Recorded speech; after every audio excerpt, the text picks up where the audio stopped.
disparition. Et après ce retrait, quand on a pu accéder à l'hôpital, à ce qu'il en restait dans les ruines, ça a été l'horreur totale.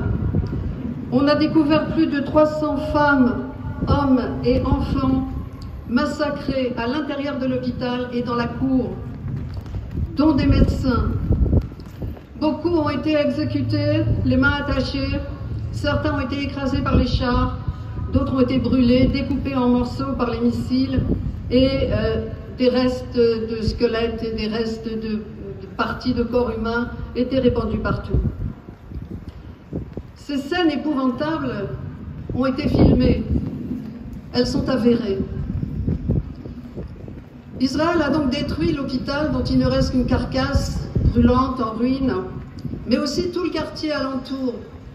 Les soldats ont massacré les habitants, famille après famille, sous les bombes, arrêtant les civils sans discrimination. Même une femme de 94 ans a été arrêtée et n'a jamais réapparu. Et puis, les gens étaient sommés de partir, de s'enfuir, de reprendre encore une fois la route, mais dès qu'ils sortaient, ils étaient tirés comme des lapins. Pourtant, Israël affirme qu'il n'y a pas eu de victimes civiles.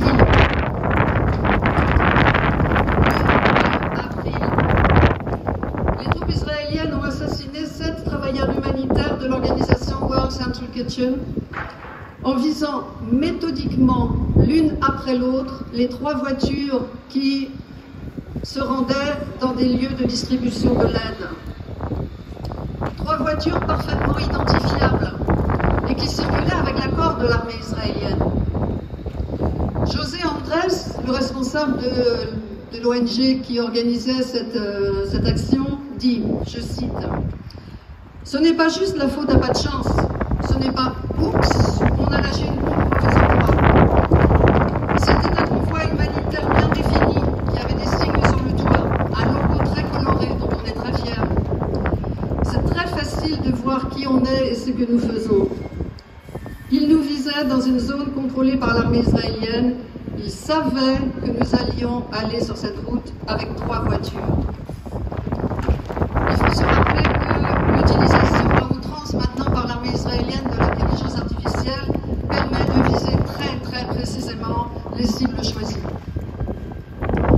Pour les ONG humanitaires, notamment Médecins du Monde, Médecins sans frontières, c'est clairement un avertissement. Alors Israël dit avoir commis une erreur, ils se sont trompés.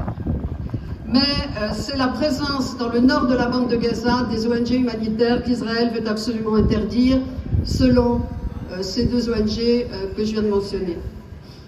Alors le fait que ces travailleurs humanitaires soient des internationaux a créé une indignation et une condamnation internationale énorme de la Pologne et aux États-Unis. Mais n'oublions pas que près de 200 personnels humanitaires, dont 175 membres des agences des Nations Unies, ont déjà été assassinés à Gaza. On peut se dire que cette attaque, délibérée donc, est peut-être un point de bascule dans ce que pense la communauté, dans ce que pense la communauté internationale de la guerre à Gaza. Israël vient de déclarer être prêt à rouvrir le point de passage d'Erez dans le nord de la bande qui relie la bande de Gaza au nord au territoire israélien, et d'utiliser le port d'Ashdod pour la livraison de l'aide humanitaire. Donc des bateaux pourraient éventuellement aller au port d'Ashdod, traverser au nord de Gaza, enfin en Israël, au nord de Gaza, et entrer par Erez. Donc on va voir ce qu'il en est, mais c'est peut-être une des conséquences de cette erreur israélienne.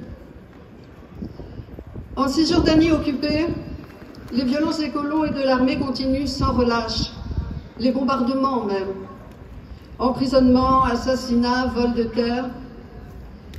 800 hectares viennent d'être confisqués dans la vallée du Jourdain, donc à l'est de la Cisjordanie, juste après le vote de la résolution du Conseil de sécurité du 25 mars, ce qui était une véritable provocation.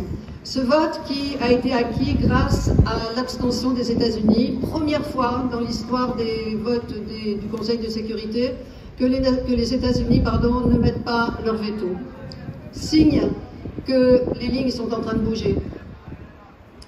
En Cisjordanie donc, la vie est au ralenti, la vie économique est un désastre.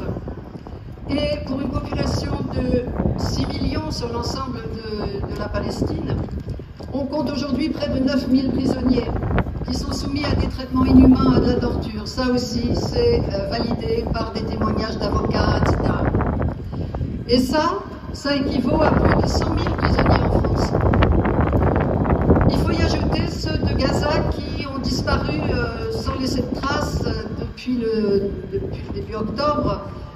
Les soldats israéliens arrêtent par dizaines, par centaines des Palestiniens qu'ils accusent d'appartenir au Hamas, en relâchent certains, en gardent d'autres. Donc le chiffre est absolument confus. Ce que l'on sait, c'est que des centaines ont été arrêtés et beaucoup n'ont pas réapparu.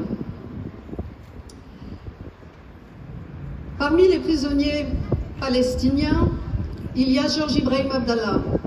Alors il n'est pas palestinien, il est libanais, mais c'est tout comme. C'est un militant de la cause palestinienne qui croupit en prison depuis 40 ans.